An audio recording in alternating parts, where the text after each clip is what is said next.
आज हम journal entry में कुछ स्पेशल एंट्री के बारे में बात करेंगे, कुछ स्पेशल पॉइंट्स के बारे में बात करेंगे। उसमें सबसे पहला है डिस्काउंट और rebate. Discount is allowance given by sales of goods out of selling price, यानी कि जब सेलिंग प्राइस पर हम कोई छूट देते हैं तो हम उसको डिस्काउंट बोलते हैं। वैसे तो डिस्काउंट दो तरह का होता है, ट्रेड डिस्काउंट और कैश डिस्काउंट, लेकिन आपको एक और समझना है, रिबेट। सबसे पहले हम ट्रेड डिस्काउंट की बात करते हैं। जब डिस्काउंट बल्क परचेज पे दिया जाता है तो हम उसको ट्रेड डिस्काउंट बोलेंगे।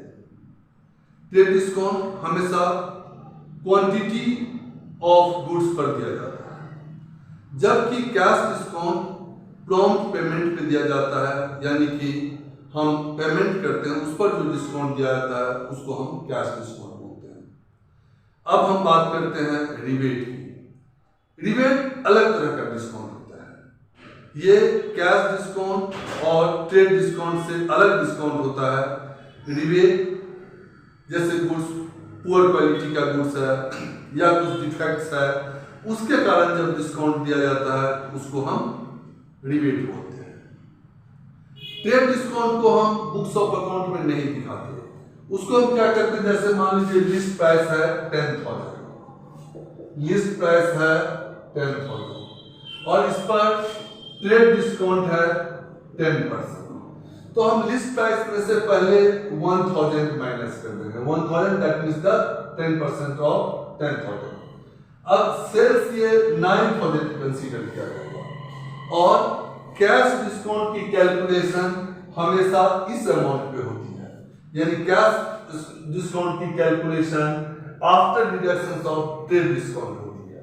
आप कैश डिस्काउंट को जर्नल में दिखाते हैं, जब हम एंट्री इसकी करेंगे और मान लो इस पर कैश डिस्काउंट दे दिया 500 लेस कैश डिस्काउंट 500, ये हो गया 8,500।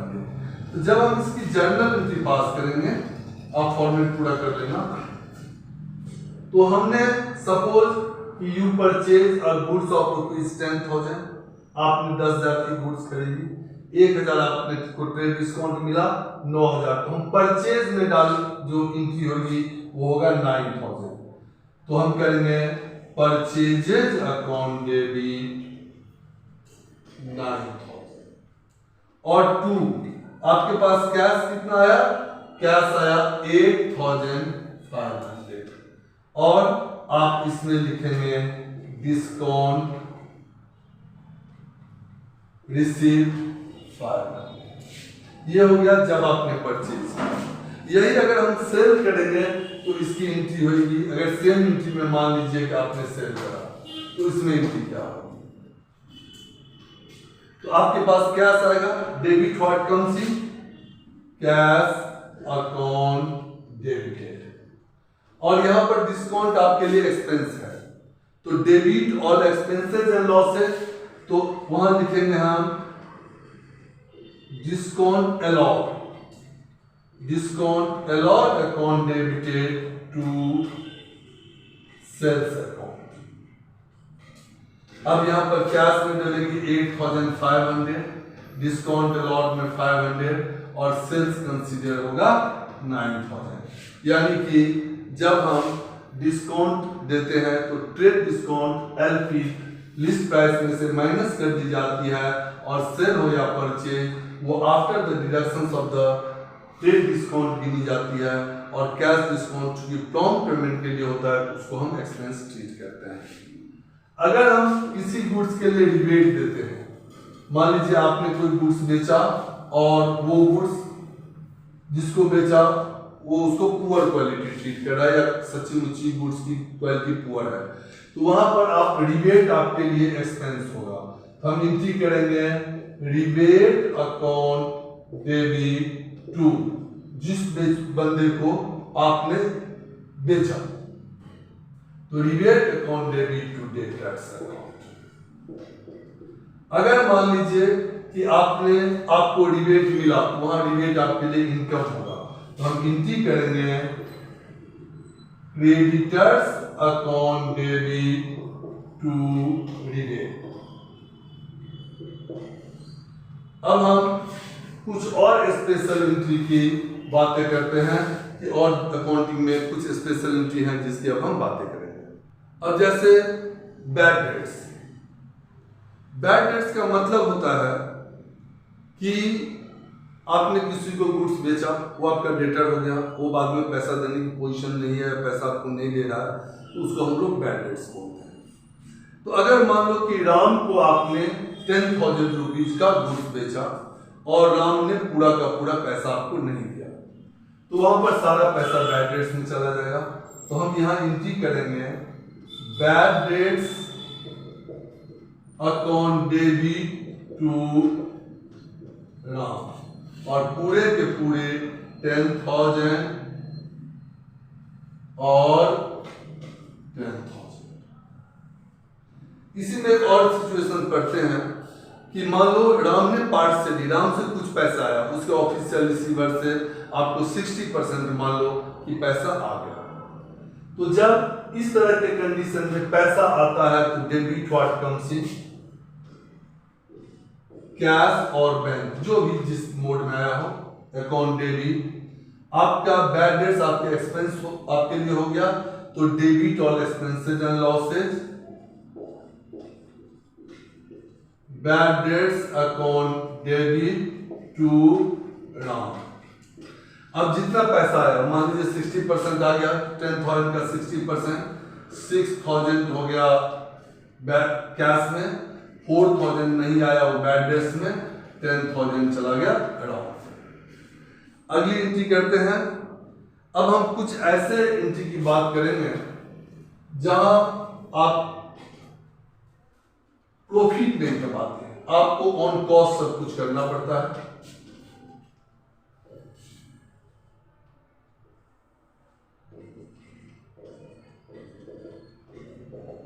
सपोज आपने चैरिटी या डोनेशन में गुड्स दिया, तो वहां पर हम एंट्री करेंगे डोनेशन या चैरिटी, जो भी आपको लिखना है, डोनेशन और charity account debit to purchases, to purchases.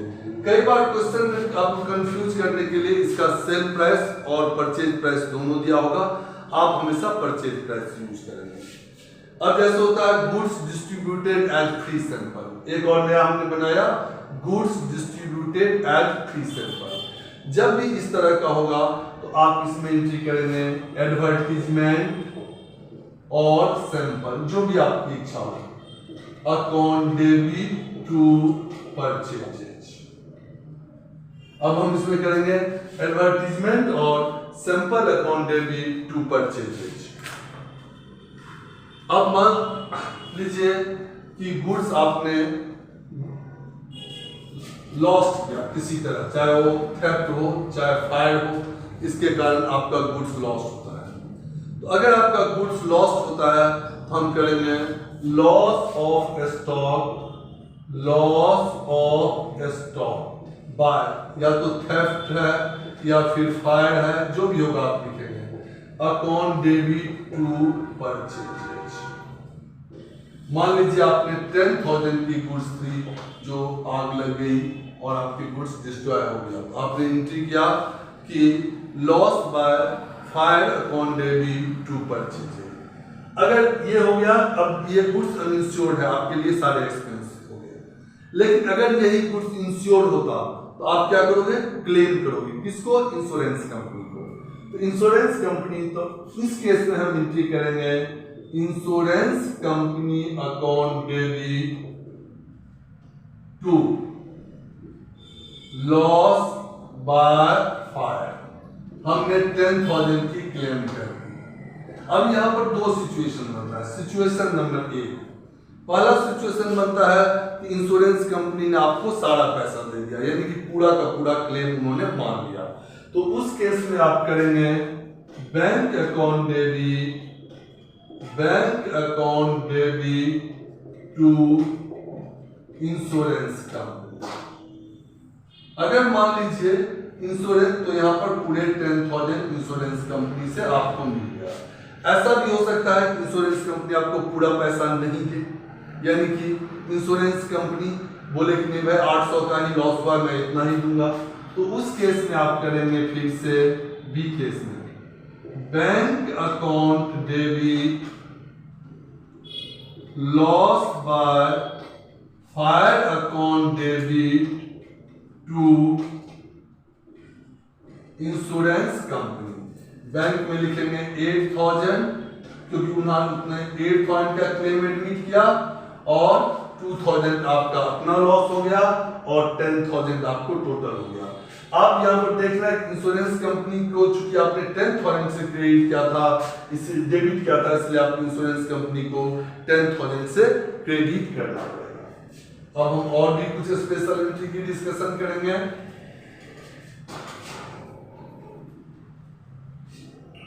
Goods drawn by proprietor.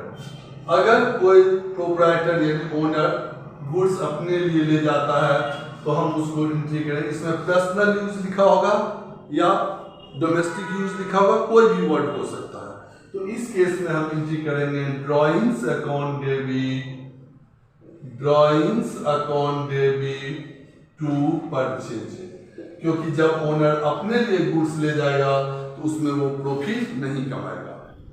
अब हम बात करते हैं कि अगर कोई, जैसे आपने कोई मशीन खरीदा, तो जब आपने मशीन खरीदा तो एंट्री क्या करा था, machine account debit, machinery account debit to cash bank, और अगर उधार में खरीदा था पार्टी का नाम अकॉर्डिंग टू सिचुएशन। मान लीजिए आपने 1 लाख की मशीन खरीदी, आपने एंट्री कर दी machine account debit to cash, suppose मान लो एक्सटेंड के लिए कैश में खरीदा। अगर अब इस मशीन पे इंस्टॉलेशन पे खर्च होगा तो वो मशीन के कीमत में ऐड होगा, न कि इंस्टॉलमेंट एक्सपेंसेस में।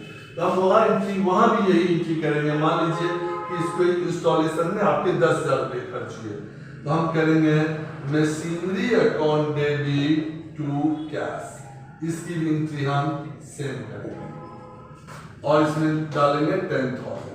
अगर उस मशीन को लाने में खर्च हुआ कैरेज इनवार्ड, तो उसमें भी हम machine account debit to cash करेंगे। अब होता है क्लोजिंग स्टॉक। क्लोजिंग स्टॉक एक ऐसा एंट्री है जिसको हम अगले 10 चैप्टर में डिस्कस करेंगे, लेकिन पहले आपको अभी यहाँ बता दें कि closing stock account debit to trading account. अब और भी कुछ एक्सपेंस है जिसके बारे में हम बात करेंगे, जैसे आउटस्टैंडिंग एक्सपेंसेस। आउटस्टैंडिंग एक्सपेंस में एंट्री होता है expense account debit, expense account debit to outstanding expenses. मान लो सैलरी आउटस्टैंडिंग है तो salary account debit to outstanding salary, wages outstanding है तो wages account debit to outstanding wages. इसी तरह प्रीपेड, प्रीपेड आपका एसेट्स होता है, यानी प्रीपेड की नेचर डेबिट होती है। अगर हमें यही काम प्रीपेड के लिए करना होगा, हम एंट्री करेंगे prepaid expense account debit to expense, ये हम करेंगे प्रीपेड के लिए।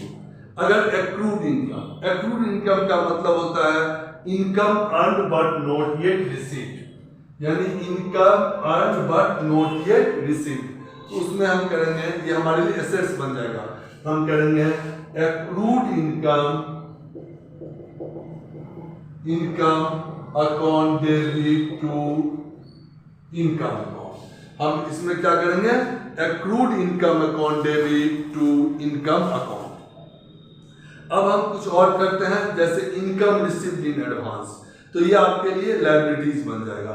मान लीजिए आपने रेंट रिसीव किया एडवांस में, हम करेंगे आपने एडवांस में रिसीव कर लिया रेंट, तो rent received account to rent received in advance account, यानी कि rent received account debit to rent received in advance, क्योंकि ये आपके लिए लायबिलिटीज बन गया।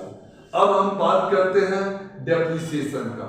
मैंने पहले ही बताया था कि किसी भी टेंजेबल फिक्स एसेट्स के वैल्यू में जो कमी आती है due to wear and tear, obsolescence और एक्सीडेंट को डेप्रिसिएशन होता है।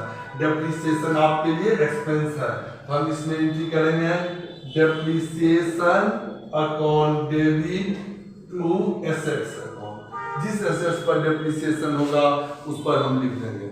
अब हम बात करते हैं interest on capital. Interest on capital form के लिए एक्सपेंस है, तो इसमें हम एंट्री करते हैं interest on capital account debit to capital account. और यहीं पर इंटरेस्ट ऑन ड्राइंग हो तो हम ये उलट देंगे, हम करेंगे capital account debit to interest on drawings account. हमने अभी आपको मेन जितने एंट्री था वो मैंने डिस्कस कर दिया।